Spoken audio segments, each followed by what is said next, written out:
चलिए स्टूडेंट्स, आज हम लोग जिस नए टॉपिक को डिस्कस करेंगे वह टॉपिक है रेस्पिरेशन इन प्लांट्स। तो क्वेश्चन हमारे माइंड में अराइज होगा, अक्सर अराइज हो जाता है कि how do plants perform respiration. Plants respiration कैसे करेंगे? क्या प्लांट्स रेस्पिरेशन करते भी हैं? तो याद रखिए, प्लांट्स जो है वह रेस्पिरेशन करते हैं। अब एक सवाल यह उठ जाता है कि प्लांट्स रेस्पिरेशन में कौन से गैस का यूज़ करते हैं, क्योंकि अक्सर हमें सिखाया जाता है कि प्लांट्स कार्बन डाइऑक्साइड को एब्जॉर्ब करते हैं। प्लांट्स किसे एब्जॉर्ब करेंगे? कार्बन डाइऑक्साइड को एब्जॉर्ब करते हैं और रिलीज क्या करते हैं? तो कार्बन डाइऑक्साइड के बदले ऑक्सीजन को रिलीज करते हैं। पर याद रखिएगा कि ये जो प्लांट्स हैं ये कार्बन डाइऑक्साइड को लेते हैं और ऑक्सीजन को रिलीज करते हैं, but only at the time of photosynthesis के समय। फोटोसिंथेसिस के समय, फोटोसिंथेसिस के समय, ठीक है, फोटोसिंथेसिस के समय यूज करते हैं। लेकिन जब बात आएगी फोटोसिंथेसिस के बजाय रेस्पिरेशन की, तो वहाँ पे यह CO2 गैस का यूज सामान्यतः नहीं करते हैं। जनरली प्लांट्स भी एनिमल्स की तरह ही ऑक्सीजन का इस्तेमाल करते हैं और वह रेस्पिरेशन प्रोसेस को परफॉर्म करते हैं। अब देखिए यहाँ पे जो आपकी बात की जाए कि रेस्पिरेशन के लिए ये ऑक्सीजन गैस का यूज़ तो करेंगे, but how do they perform the process of respiration? कैसे रेस्पिरेशन प्रोसेस को परफॉर्म करेंगे? क्या प्लांट्स में कोई स्पेशल रेस्पिरेटरी ऑर्गेन होता है? तो याद रखिए कि प्लांट्स में कोई स्पेसिफिक रेस्पिरेटरी ऑर्गेन प्रेजेंट नहीं होता है, ऑर्गेन सिस्टम प्रेजेंट नहीं होता है। प्लांट्स के सभी body parts independently respiration process को परफॉर्म करते हैं, है ना। प्लांट्स के सभी बॉडी पार्ट्स कैसे करेंगे? इंडिपेंडेंट रेस्पिरेशन प्रोसेस को परफॉर्म करेंगे। तो इसका मतलब है कि प्लांट्स के हर बॉडी पार्ट में अलग अलग रेस्पिरेटरी ऑर्गेन प्रेजेंट होता है। फॉर एग्जाम्पल, इसमें अगर बात करें प्लांट्स में, तो सबसे पहले हम बात करेंगे लिप्स की। सबसे पहले बात किसकी करेंगे? लिप्स की। लिप्स में रेस्पिरेशन कैसे होता है?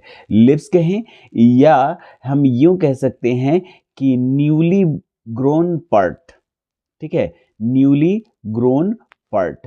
न्यूली ग्रोन पार्ट जो होगा उसे हम लोग कह सकते हैं ग्रीन पार्ट्स, ग्रीन पार्ट्स, ठीक है। या तो हम बात करें लिप्स की, या इसमें हम ग्रीन पार्ट्स और प्लांट्स की बात करें तो ये अलग रेस्पिरेशन करेंगे। दूसरा, इसमें आपका जो है वह इसका स्टेम जो होगा, स्टेम, स्टेम में कौन? तो याद रखिएगा स्टेम में नॉन ग्रीन पार्ट को रखेंगे, नॉन ग्रीन, है ना।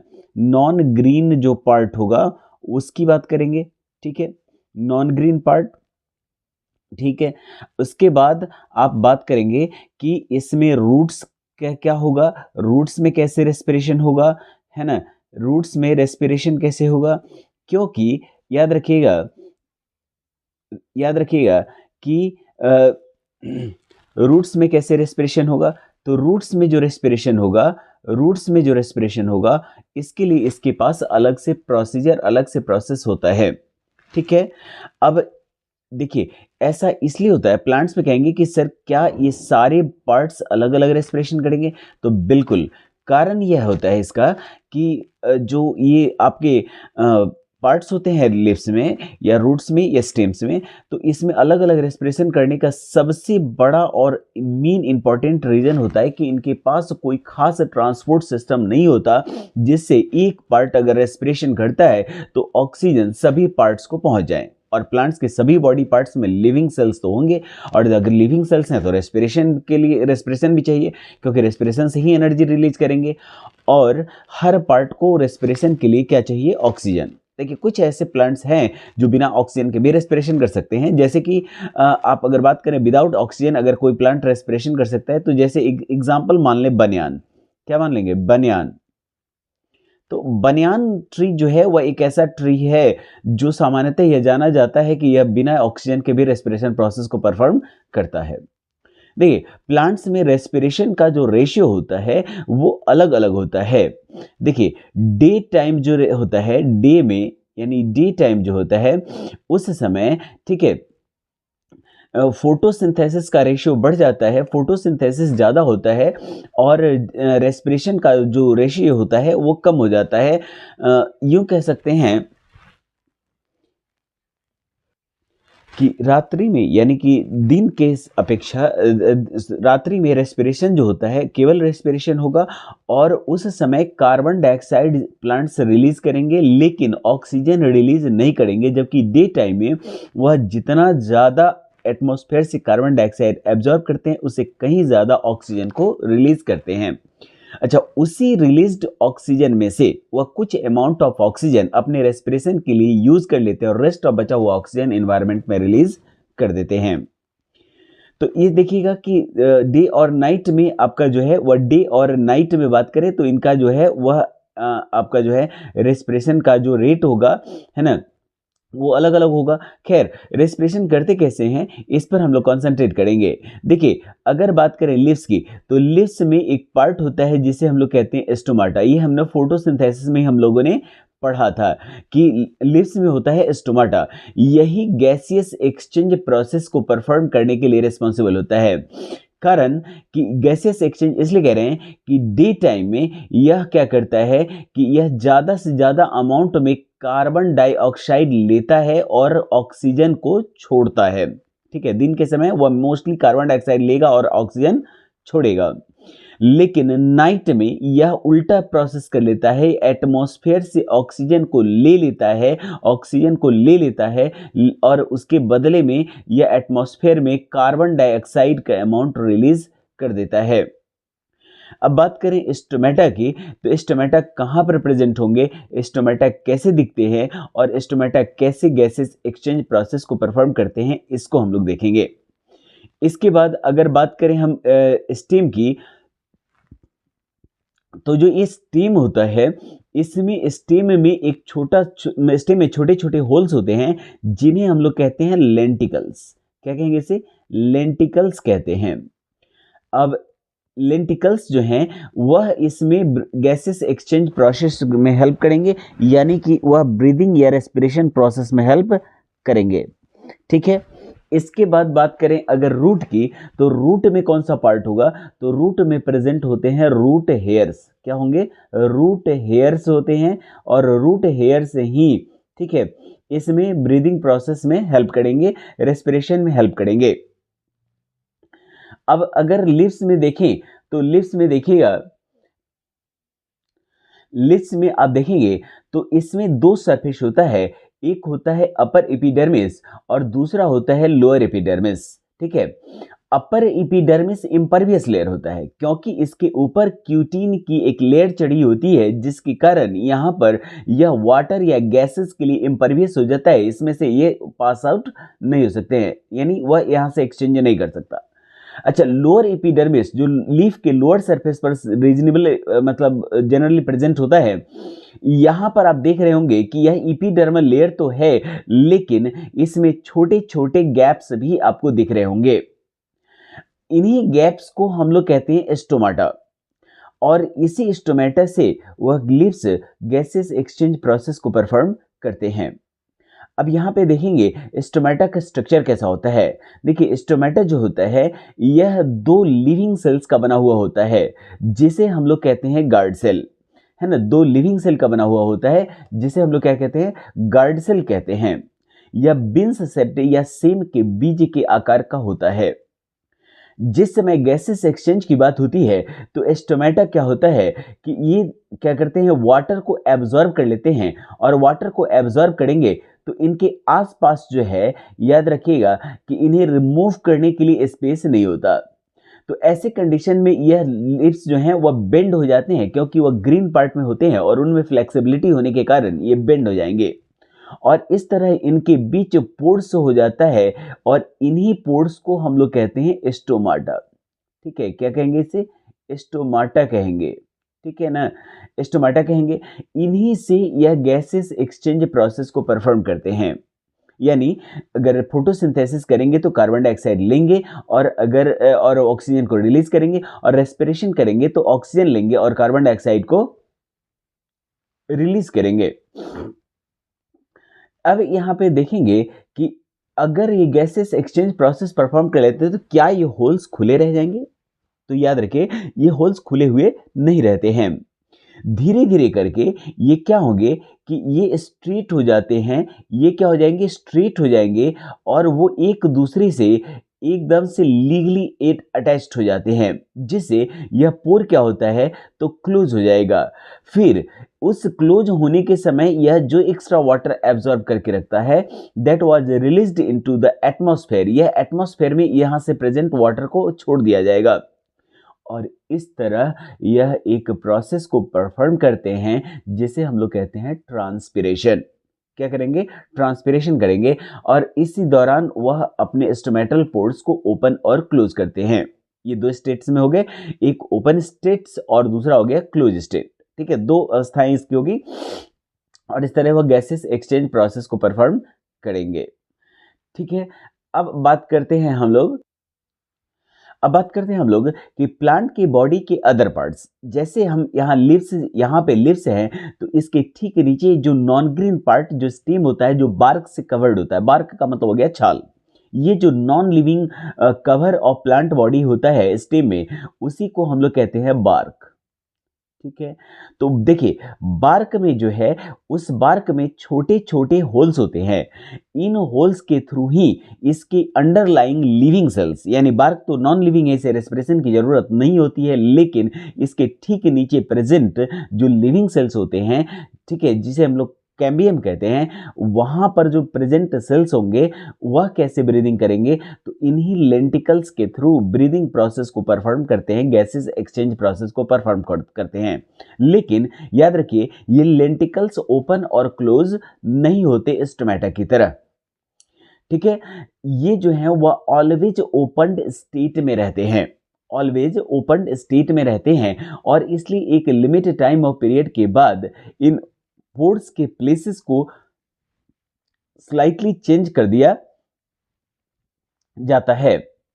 तो इस तरह ये इसके नॉन ग्रीन पार्ट। अब वो पार्ट जो कि आपके यहाँ पे देखेंगे ग्राउंड, तो ग्राउंड के ऊपर था, वो तो आपने देख लिया कि वह डायरेक्ट इन्वायरमेंट से, एटमॉस्फेयर से वह गैसेस एक्सचेंज प्रोसेस को परफॉर्म करेंगे। लेकिन जो पार्ट यहाँ पे ये जो आप देख रहे हैं, जो पार्ट इस ग्राउंड के, टेरेस के, इस लैंड या जमीन के नीचे होता है, वो कैसे रेस्पिरेशन करेंगे, वो कैसे ब्रीदिंग प्रोसेस को परफॉर्म करेंगे। तो देखिए, ये जो है नीचे जो प्रेजेंट होते हैं रूट्स, इनमें भी लिविंग सेल प्रेजेंट होता है। अगर लिविंग सेल होता है तभी तो रूट्स की लंबाई बढ़ती है। इसलिए इन रूट्स में एक नए नए हेयर लाइक पतले पतले प्रोजेक्शंस आप देख रहे होंगे, इन्हें हम लोग कहते हैं रूट हेयर, है ना। ये जो रूट हेयर्स होते हैं, ये छोटे छोटे सॉइल पार्टिकल्स जो इनके आसपास प्रेजेंट होता है, इन आसपास के प्रेजेंट छोटे छोटे पार्टिकल्स ऑफ सॉइल के बीच जो ट्रैप्ड एयर, जो फंसा हुआ एयर होता है, उसे वह क्या करते हैं, एब्जॉर्ब करके, और उसी से गैसेस एक्सचेंज प्रोसेस को परफॉर्म करते हैं। यानी सॉइल पार्टिकल्स के बीच, सीधी बात कही जाए तो उसके बीच प्रेजेंट जो एयर होगा, उसी का इस्तेमाल करेंगे ब्रीदिंग प्रोसेस के लिए, और यही ऑक्सीजन को लेकर यहाँ देते हैं और कार्बन डाइऑक्साइड को रिलीज कर देते हैं। तो हम लोग के मन में यह सवाल उठता है कि क्या सॉइल पार्टिकल्स के बीच भी एयर प्रेजेंट होता है? क्या रियली रूट्स ब्रीदिंग करते हैं? क्या हमारे पास इस बात का कोई अप्रूव है? तो बिल्कुल, आप देखेंगे कि अगर आप जैसे कि एक छोटा सा चंक ऑफ सॉइल ले लें, एक मिट्टी का छोटा सा टुकड़ा ले लें, इसे किसी कंटेनर में, जहां पे पानी ऑलरेडी भरा हुआ है, आपको मिट्टी रखने के बाद पानी नहीं भरना है। क्या करना है कि जब आप इस कंटेनर में पानी भर लें, तो यहां पर चंक ऑफ सॉइल यानी मिट्टी का एक छोटा सा टुकड़ा डालें। You have to see some bubbles on the surface, यहां पे कुछ बबल्स आपको उड़ते हुए नजर आ जाएंगे। These bubbles are the air present between the particles of soil. This activity proves that कि air is present between the particles of soil. अच्छा, ये भी आप देखते होंगे कि in the rainy season lots of creatures are coming out from the soil, है ना। बारिश जब होती है तो बहुत सारे क्रिएचर्स, बहुत सारे ऑर्गेनिजम्स, जिसमें सबसे कॉमन होता है अपना अर्थवर्म। सबसे कॉमन कौन होता है? Earthworm.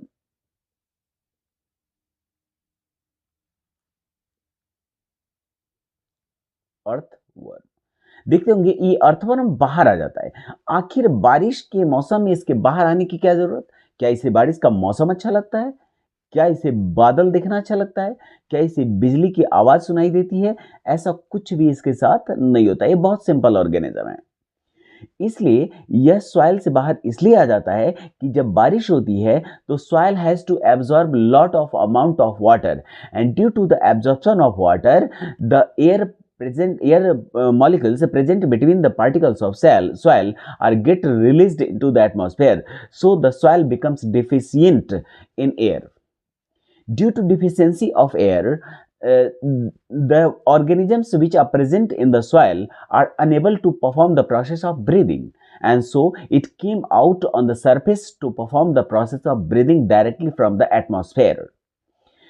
And as like this, the roots present under the soil, roots present inside the soil has trapped the air, absorb the air present between the particles of soil. वो soil के particles के बीच के air को absorb कर लेते हैं to perform the process of breathing. ये जो एक्टिविटी है ये तो एयर के प्रेजेंस को दर्शा दिया, लेकिन सबसे बड़ी बात है कि how would you prove that कि roots has to perform the process of respiration. What happen when water is locked around the trees. अगर पानी ट्रीज के बीच में चारों तरफ पेड़ के चारों तरफ लगा दिए जाएं तो क्या ये पौधा, क्या ये प्लांट, क्या ये ट्री जिंदा रहेंगे?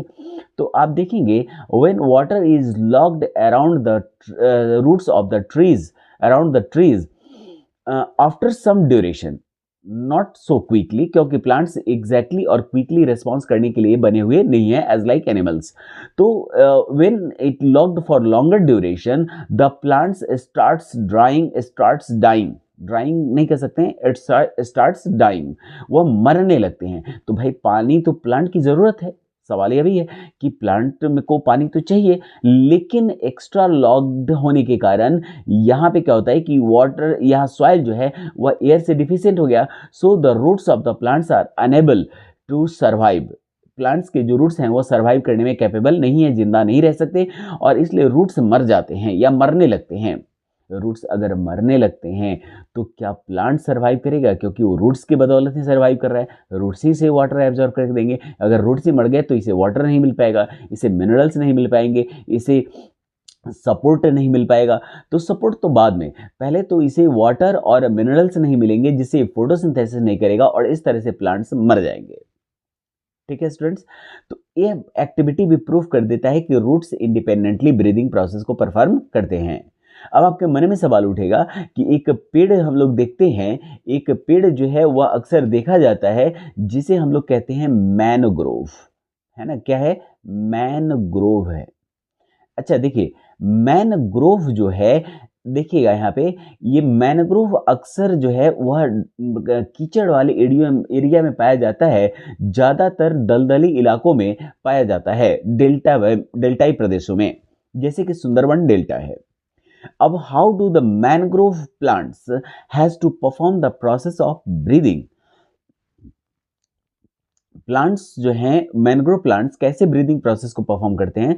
देखिएगा प्लांट्स में कि mangrove plant has to arise some special type of roots, है ना, that grow not downwards, that grow upwards, है ना, to reach above the level of surface of water, यानी वाटर सरफेस के ऊपर की तरफ उल्टी दिशा में ग्रो करते हैं। रूट्स हमेशा नीचे ग्रो करेंगे, रूट्स हमेशा कैसे ग्रो करेंगे? नीचे की तरफ ग्रो करेंगे, लेकिन इसका जो ब्रीदिंग रूट होता है यह ऊपर की तरफ ग्रो करता है, यह बाहर की तरफ निकला हुआ होता है, ताकि वह डायरेक्ट एटमॉस्फेयर से डिफरेंट गैसेस को, यानी कि ऑक्सीजन को एब्जॉर्ब कर सके और कार्बन डाइऑक्साइड को रिलीज कर सके।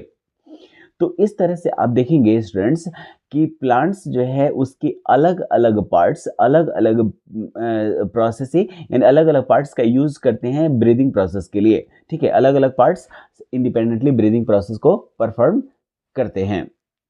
ठीक है स्टूडेंट्स, नेक्स्ट वीडियो में हम लोग देखेंगे कौन सा? तो नेक्स्ट वीडियो में हम लोग पढ़ेंगे ब्रीदिंग प्रोसेस इन एनिमल्स, है ना, एनिमल्स के ब्रीदिंग के बारे में जानकारी प्राप्त करेंगे। ठीक है स्टूडेंट्स, थैंक यू।